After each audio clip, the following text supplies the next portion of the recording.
Morning Wandsworth with Mike Stead on Wandsworth Radio with McDonald's Balham.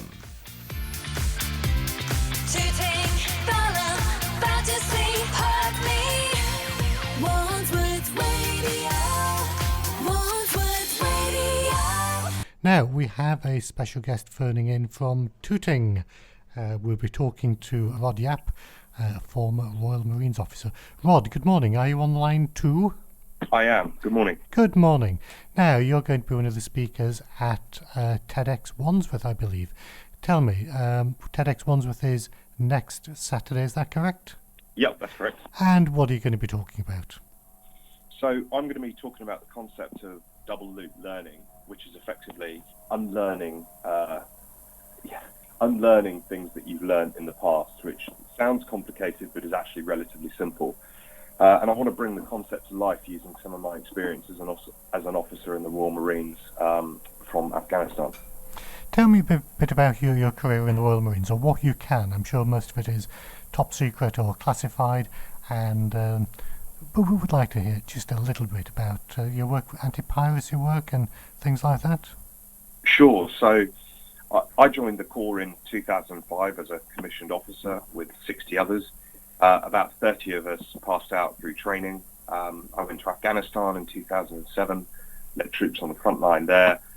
Then I did a series of other sort of jobs with the Navy and back in commando units before I went and did 2 tours off the coast of Somalia, one as an intelligence officer with the counter-piracy task group, and then the next one as the guy leading the recapture of various pirated vessels in charge of a boarding team. Absolutely fascinating. I spent time myself in Somalia in a previous incarnation. We should get together and chat Somali one of these days. Now, you've spent time in the Navy. You're going to be talking at TEDx, and you're a leadership coach. There's a big difference there from Royal Marines to leadership. Tell me, what was that journey like? Why did you make the change? Well, when I thought about what I wanted to do in the long term, I always had this idea of wanting to start my own business. And my experience sort of in the corporate world showed me that actually there are a lot of people out there with plenty of leadership potential, but they've not really had a great deal of training and development. And I consider myself quite lucky that, my first job was line managing and leading 30 Royal Marines, but I'd had 15 months of training, so I really knew what it was I was doing. And I wanted to help those people. And I think that the problem that I try and solve is that most people don't particularly like what they do for a living. And a lot of that comes down to the relationships they have at work, and certainly the relationships that they have with their leaders has an impact on that. And I just felt that, if I can make that slightly better, if I can improve someone's leadership capability, then I can have a knock-on impact into a lot of other people in a positive way that work for those people. How long does it take to turn somebody around into being a better leader? I mean, all of us have got some sort of leadership experience, though we don't realise it. But you can be a good leader or a bad leader. If somebody is mediocre, do you need an hour, a day, a week, a month with them to make a difference? It's so dependent on the individual. Really what I need to understand is where are they now? So what's the performance of their team look like today? And then work with them to basically improve that state. And I prefer to work with people on a fairly sort of intensive 3-month basis, because that's where you tend to get the most results. The only thing that I need anyone that I work with to have is a level of humility, to understand that perhaps that there are things that they don't know. And then it's completely up to me to challenge and coach them and hopefully change the way they think about leading people. Excellent.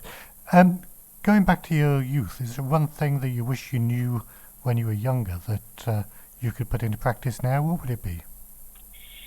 I think it's a lesson I've learned before, but I think is one that I always need to keep learning. I can't learn it enough, but it's just to have this sort of greater sense of perspective. When I was serving off the coast of Somalia, one of the pirates that we arrested had a broken arm, and it was a really old injury, and his right arm the bone between the elbow and his wrist was significantly longer by about an inch than the other one.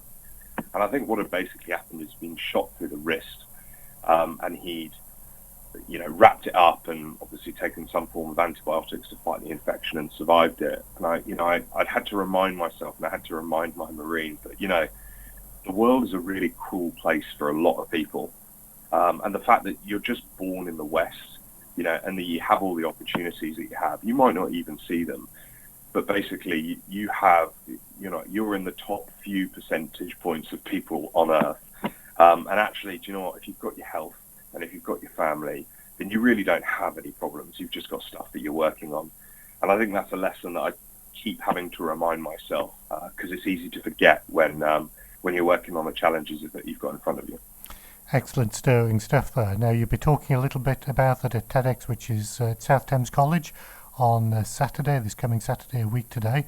And what time is your talk? I'm on at 10:40, so relatively early in the morning. 10:40. I believe that most of the tickets have gone, though if you go to the eventbrite.co.uk website, there may be a few late tickets available. So pop onto the website and see if you can get some tickets. PDQ, which is pretty damn quick. Rod, it's been great talking to you. Do you have a piece of music you'd like us to play for you, or for somebody? Yes, anything by Ellie Goulding. My wife is listening downstairs. She's not feeling terribly well, so anything by Ellie Goulding to cheer her up and make her feel a little bit better. Well, I can offer you two. In my system, I've got Lights or I've got On My Mind. Have you got a preference? On My Mind. Let's go On My Mind.